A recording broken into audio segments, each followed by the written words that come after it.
The 222 series connectors are designed for a nominal current of 32 amps.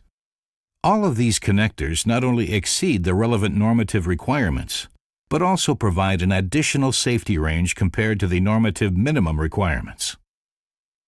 This safety range reflects WAGO's high-quality requirements while providing maximum safety even in exceptional circumstances. For example, even in the case of an invalid overload of several times the nominal current, the connector's functionality is provided beyond the stability of other equipment.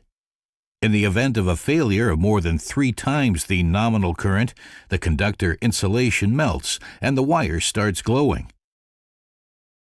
This is not the case for WAGO's 222 series splicing connector. Both the connector's electrical functionality and housing insulation remain intact. The connector housing will only melt after a prolonged overload and will eventually drop off the contact. The contact is still intact and the wires remain securely connected. Even after such an extreme test, the contact points continue to meet the normative requirements in terms of contact quality. WAGO, quality from the inventor of spring pressure connection technology.